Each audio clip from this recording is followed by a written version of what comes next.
Hello and good morning students. तो आज हम अपने इस वीडियो में क्लास 11 का chapter number second basic accounting terms को डिस्कस करेंगे। बेसिक अकाउंटिंग टर्म्स का चैप्टर केवल क्लास 11 के लिए ही नहीं, क्लास 11, क्लास 12 और अगर आप सीए फाउंडेशन का कोर्स भी करते हैं तो वहां पर भी आपको इन टर्म्स की जरूरत पड़ेगी। बेसिक अकाउंटिंग टर्म्स को हम सिंपल वे में अकाउंटेंसी की डिक्शनरी बोल सकते हैं, जिसको कॉमर्स के बच्चों को मालूम होना जरूरी है, कंपलसरी है। अगर आपको इन वर्ड्स के बारे में नॉलेज नहीं है तो इसका मतलब आगे चल के आपको अकाउंटेंसी के क्वेश्चंस करने में, अकाउंटेंसी की थीम्स को समझने में और अकाउंटेंसी के जो भी हम थ्योरी समझेंगे उसमें कहीं ना कहीं आपको प्रॉब्लम फेस करनी पड़ेगी। इसलिए जब आप क्लास 11 का चैप्टर नंबर सेकंड करते हैं तो आपके सामने ये बेसिक अकाउंटिंग टर्म्स का चैप्टर सामने आ जाता है। और ये चैप्टर स्टार्टिंग में इसलिए ही रखा गया है क्योंकि आगे की जो चैप्टर्स है वो इन्हीं टर्म्स पर डिपेंड है। ओके, तो हम स्टार्ट करते हैं आज अपने चैप्टर नंबर सेकंड को। और चैप्टर नंबर सेकंड आपके सामने शो हो रहा है और इसका नेम है हमारे पास बेसिक अकाउंटिंग टर्म्स। चलिए, तो बेसिक अकाउंटिंग टर्म्स में हमारा जो फर्स्ट टर्म है और इसका नेम है कैपिटल। अभी हम पहले कैपिटल के बारे में सिंपल वे में आपको बताता हूं। The amount invested by the owner for commencing or starting the business is called capital, right? देखिए, एक बिजनेसमैन है, एक पर्सन है और वो एक अपने शोरूम को ओपन करना चाहता है, अपनी शॉप को ओपन करना चाहता है या फिर वो कोई बिजनेस करना चाहता है। तो बिजनेस को स्टार्ट करने के लिए जो शॉपकीपर होता है वो सबसे पहले कुछ ना कुछ मनी इन्वेस्ट करता है, ठीक है। और क्योंकि कोई भी बिजनेस करना हो तो विदाउट मनी तो कोई बिजनेस हो ही नहीं सकता। और हम ये बोल भी सकते हैं कि जो बिजनेस है वो टोटल कैश पर ही डिपेंड करता है। इसलिए तो बिजनेस को स्टार्ट करने के लिए हमारी जो बिजनेस है, जो भी हमारा ऑर्गेनाइजेशन है, उसको सबसे पहले कैश की ज़रूरत पड़ती है। अगर आपके पास कैश होगा तभी आप लैंड परचेस कर पाएंगे, तभी आप बिल्डिंग परचेस कर पाएंगे, तभी आप शोरूम बना पाएंगे, तभी आप मशीनरी परचेस कर पाएंगे, फर्नीचर परचेस कर पाएंगे, अपनी शॉप के लिए स्टॉक और इन्वेंट्री को परचेस कर पाएंगे। तो होप सो आप मेरी बात समझ रहे होंगे कि बिजनेस को स्टार्ट करने के लिए बिजनेस का ओनर जो मनी इन्वेस्ट करता है उसी मनी को हम कैपिटल बोलते हैं। आज मेरा थोड़ी सी आवाज़ बैठी हुई है तो आप थोड़ा मैनेज कर लेना, ठीक है। नेक्स्ट वीडियो तक मैं कोशिश करूंगा कि मेरी आवाज़ बिल्कुल ठीक हो जाए, क्योंकि कंटिन्यूसली ऑनलाइन या ऑफलाइन क्लासेस की वजह से मेरी आवाज़ थोड़ी सी बैठ गई है। चलिए, तो देखते हैं जो डेफिनेशन है कैपिटल की, जो अगर आपके स्कूल में ये क्वेश्चन पूछा जाता है तो आप डेफिनेशन क्या नोट करेंगे ये आपके सामने देख सकते हैं। द अमाउंट है, कैपिटल क्या होती है, ये एक हमारी अमाउंट होती है। The amount of cash, goods और assets which is initially invested by the proprietor while commencing और starting business is called capital. Hope so आपको ये डेफिनेशन एकदम क्लियर समझ में आ गई होगी। और अगर आपको इस डेफिनेशन में कुछ लॉन्ग लग रही हो तो आप सिंपल वे में भी लिख सकते हैं the amount invested by the owner for commencing the business is called capital. It is invested, ये हम क्यों इन्वेस्ट करते हैं आप सबसे लास्ट लाइन देखिए। It is invested to earn profit, it is invested to earn profit. देखिए, जो बिजनेस होता है ना वो बिजनेस ही प्रॉफिट अर्न करने के लिए ही स्टार्ट किया जाता है। क्योंकि बिजनेस की जो डेफिनेशन होती है अगर आप देखेंगे तो बोल सकते हैं the selling and purchasing of goods for earning profit, ठीक है। तो कोई भी पर्सन अगर बिजनेस कर रहा है तो वो डेफिनेटली प्रॉफिट अर्न करने के लिए ही करेगा।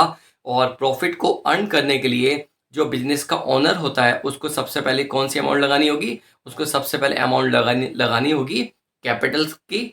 और कैपिटल के बाद ही हमारे बिजनेस में अदर एक्टिविटीज स्टार्ट होती है। चलिए, तो होप सो आपको ये कैपिटल की जो कंप्लीट डेफिनेशन है ये समझ में आ चुकी होगी। देखिए, आपके क्लास 11th में और सीए में इस टाइप का एक टर्म से पूछा जाता है। जैसे आपके स्कूल में हाफ ईयरली एग्जाम होंगे या टेस्ट होंगे, उसमें पूछा जाएगा define the following terms, right. Total मिला के 30 टर्म्स है, लेकिन जो मोस्ट इंपॉर्टेंट टर्म्स है जिसका यूज सबसे ज्यादा होता है मैं आपको अपनी इस वीडियो में डिस्कस करूंगा, ठीक है। लेकिन आपके एग्जाम में क्वेश्चन कैसा आएगा, पूछेगा डिफाइन द फॉलोइंग टर्म्स और उसमें आपके सामने 4-5 टर्म्स दे दी जाएगी। उसमें से जो फर्स्ट टर्म है वो आपके सामने है कैपिटल, ठीक है। तो पूछा जाएगा कैपिटल की डेफिनेशन बताइए, या फिर इसके बाद सेकंड होता है ड्राइंग, फिर एसेट्स, देन लायबिलिटीज, जीएसटी। तो ये टोटल मिला के 30 टर्म्स है।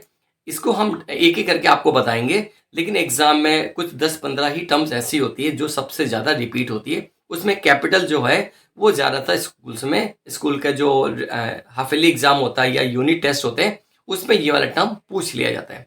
चलिए, तो आपको कैपिटल की जो डेफिनेशन है वो होप सो समझ में आ चुकी होगी। एक बार फिर से सुन लीजिए कि बिजनेस को स्टार्ट करने के लिए बिजनेस का ओनर जो मनी इन्वेस्ट करेगा, जो मनी कैश के फॉर्म में इन्वेस्ट करे या गुड्स के फॉर्म में इन्वेस्ट करे या फिर वो एसेट इन्वेस्ट करता है, उसी को हम क्या। अब हम आगे बढ़ते हैं और ये हमारे सामने आ गया है सेकंड टर्म जिसका नेम है ड्राइंग। अभी हमने डिस्कस किया कैपिटल के बारे में। देखिए, कैपिटल में क्या होता है कि जो बिजनेस का ओनर होता है वो घर से पैसा लाता है और बिजनेस में इन्वेस्ट कर देता है। लेकिन ड्राइंग में क्या होता है, ड्राइंग में इसका रिवर्स हो जाता है, ठीक है ना। और इसकी पहले आप डेफिनेशन चेक करिए। The amount of cash, the amount of cash और goods which is withdrawn by the proprietor from business for the private use is called drawings, right? देखिए, अगर फॉर एग्जांपल मेरी शॉप है और मुझे अपने घर के लिए कुछ फंड की ज़रूरत पड़ गई, कुछ पैसों की ज़रूरत पड़ी, तो मैं अपने बिजनेस से पैसा निकाल सकता हूँ, राइट? क्योंकि बिजनेस भी मेरा है, ओनर भी मैं ही हूँ। लेकिन अकाउंटेंसी ये बोलती है कि अगर आप अपने घर से कुछ पैसा बिजनेस में लगाते हो तो उसको कैपिटल बोलते हैं, तो आपको उसको भी रिकॉर्ड करना होगा। लेकिन अगर आप अपने बिजनेस से पैसा निकाल कर अपने घर ले जाते हो तो आपको उसको भी रिकॉर्ड करना होगा, राइट? तो जब बिजनेस का ओनर अपने पर्सनल यूज के लिए अपने बिजनेस से कैश या मनी या फिर हम कोई भी एसेट, कोई भी गुड्स को विड्रॉ करते हैं तो उसको ड्राइंग बोला जाएगा। The amount of cash or goods which is withdrawn by the proprietor from business for its private use, या इसको हम बोल सकते हैं for personal use, is called drawing. Drawing क्या करता है, it reduces the capital of the business, ठीक है। ये फॉर एग्जाम्पल मैंने अपने बिजनेस में 2 लाख रुपए लगाए थे और 2 महीने बाद मुझे अपने घर के लिए कुछ फंड की जरूरत पड़ गई, तो मैंने अपने बिजनेस से 10-20 हज़ार रुपये निकाले और अपने घर के काम में लगा दिए, ठीक है। तो अभी आप देख सकते हैं कि मैंने अपने बिजनेस में पहले कितना मनी इन्वेस्ट किया था, 2 लाख रुपीज़, ठीक है ना। लेकिन 2 लाख रुपीज़ में हमने बाद में कितने रुपए, कितनी अमाउंट विड्रॉ करी। फॉर एग्जाम्पल हमने 20,000 रुपीज़ जो अमाउंट है वो अपने बिजनेस से विड्रॉ करी। तो 2 लाख में से अब हमारे 20,000 जब माइनस हो जाएंगे तो हमारे बिजनेस में अमाउंट रह जाएगी 1,80,000 रुपीज़, ठीक है। तो आगे चल के हम अपने अमाउंट जो बिजनेस है उसको 1,80,000 रुपीज़ से करेंगे, ठीक है। तो अगर हमारे बिजनेस में कैपिटल कम इन्वेस्ट होती है तो डेफिनेटली हमारे पास प्रॉफिट होने के चांस भी आगे चल के कम रहेंगे। तो ड्राइंग क्या करता है, ड्राइंग हमारी कैपिटल की अमाउंट को रिड्यूस कर देता है, कम कर देता है, ठीक है। तो एक बार फिर से देख लेते हैं। The amount withdrawn bye the proprietor for his personal use is called drawing, ठीक है। चलिए, तो अब हम बात करते हैं अपने सेकंड टर्म, जो थर्ड टर्म की, जो आपकी स्क्रीन पर शो हो रहा है और इसका नेम है आपके सामने क्या, डिस्काउंट। देखिए, डिस्काउंट के बारे में तो आपको मालूम ही होगा और डिस्काउंट तो हम लोगों को जनरली मिलता ही रहता है जब हम शॉपकीपर के पास जाते हैं। कई बार हमसे बार्गेनिंग करते हैं और कई बार ऐसा होता है कि जो शॉपकीपर होता है वो हमें खुद ही ऑफर कर देता है कि आज हमारी शॉप पर जो है वो डिस्काउंट चल रहा है, आप हमारी शॉप पर आके प्रोडक्ट परचेज करिए, ठीक है। तो पहले हम डेफिनेशन देखते हैं। कंसेशन और a rebate allowed by a businessman to its customer. ये टू इस टाइप से लिख गया है तो ये टू कर देना, ठीक है। द अमाउंट, कंसेशन, डिस्काउंट क्या हो गया, एक कंसेशन हो गया, एक अमाउंट हो गई जो कौन अलाउ करता है, allowed by a businessman to its customer is called drawing, ठीक है। अब बात करते हैं कि जो ड्राइंग होता है, डिस्काउंट होता है।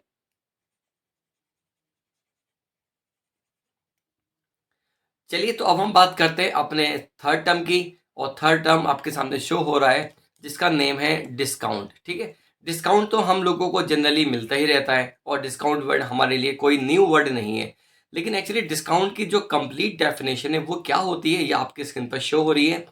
डिस्काउंट इज अ कंसेशन और rebate allowed by a businessman to its customer is called a discount, ठीक है।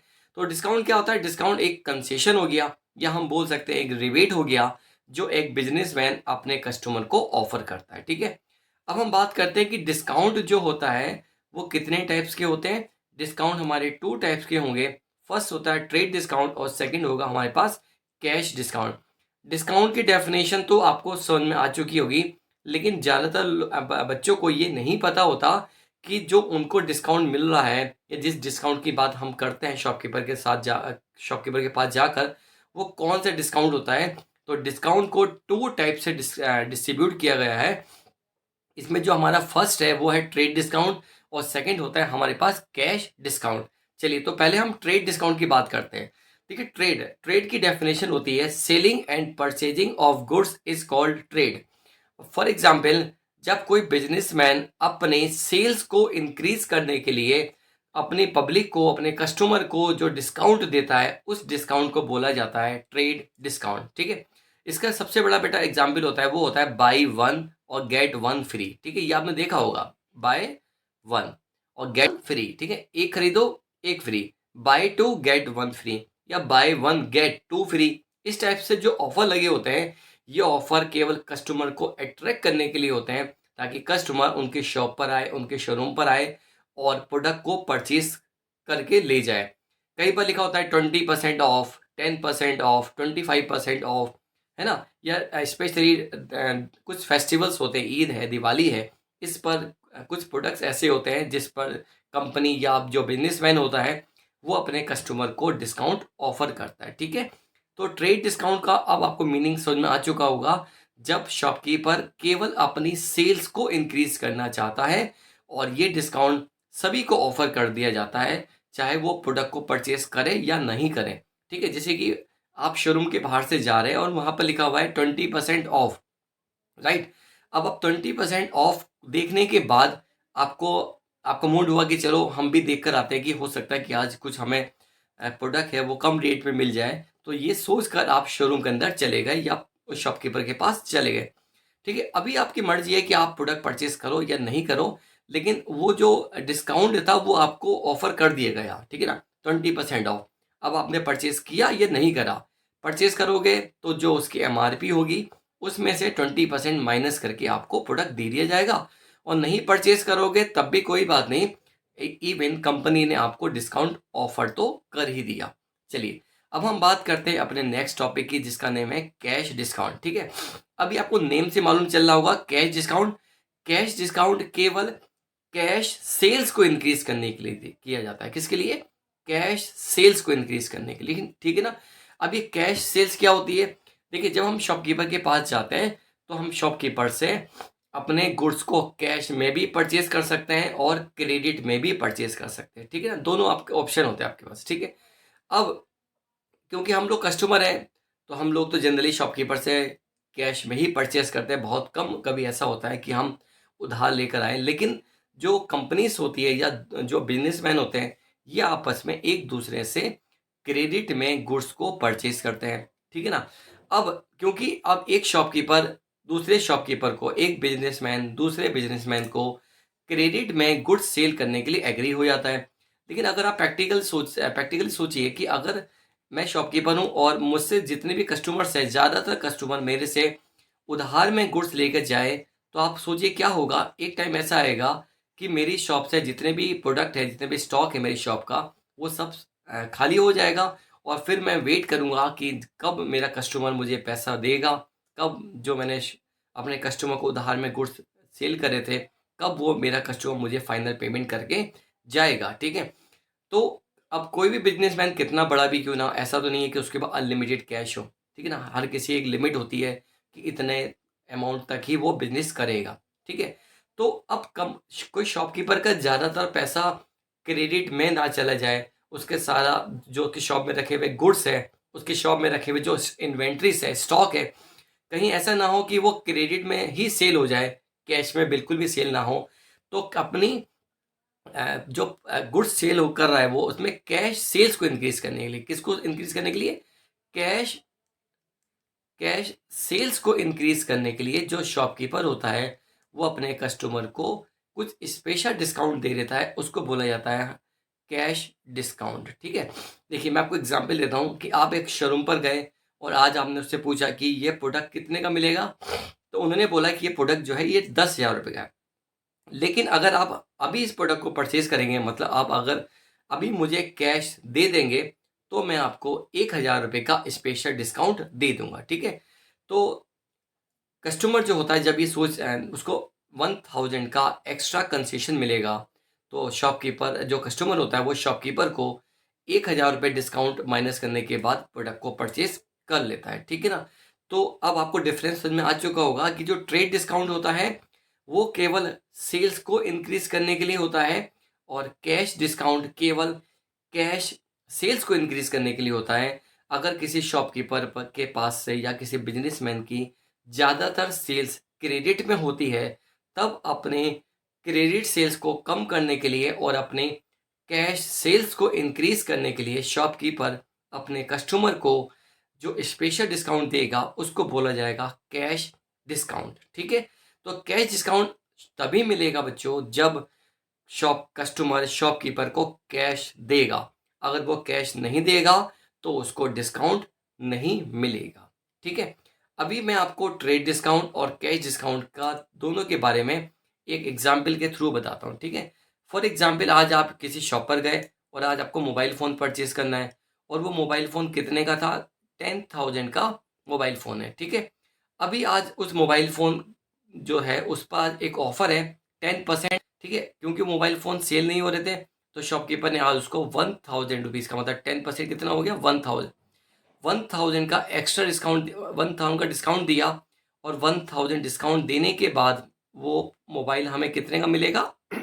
9,000 रुपीज़ का। ठीक है, अब कस्टमर ने बोला कि यार कुछ एक्स्ट्रा डिस्काउंट मिल जाएगा, तो शॉपकीपर ने कस्टमर से बोला ठीक है, अगर आप मुझे अभी पेमेंट करोगे तो मैं आपको ये मोबाइल फ़ोन 9,000 की जगह पर ये मोबाइल फ़ोन मैं आज आपको 8,000 का दे दूंगा। ठीक है, देखिए अब 1,000 रुपये का जो डिस्काउंट था ये सभी को मिला, चाहे आपने प्रोडक्ट परचेज करा या नहीं। लेकिन 1,000 रुपये का जो स्पेशल डिस्काउंट आपको मिला वो केवल तभी मिलेगा जब आप उस प्रोडक्ट को परचेज करोगे और उस शॉपकीपर को हैंड टू हैंड कैश दे दोगे। ठीक है, तो ये होता है बच्चों हमारा कैश डिस्काउंट। तो डिस्काउंट होता है हमारे पास एक कंसेशन या रिबेट को हम डिस्काउंट बोलते हैं, और डिस्काउंट हमारे 2 टाइप्स के होते हैं। फर्स्ट होता है ट्रेड डिस्काउंट और सेकंड होता है कैश डिस्काउंट। ट्रेड डिस्काउंट केवल सेल्स को इंक्रीज करने के लिए होता है, और कैश डिस्काउंट कैश सेल्स को इंक्रीज करने के लिए दिया जाता है। ठीक है, होप सो अब आपको डिस्काउंट के बारे में और ट्रेड डिस्काउंट और कैश डिस्काउंट के बारे में कॉन्सेप्ट क्लियर हो चुका होगा।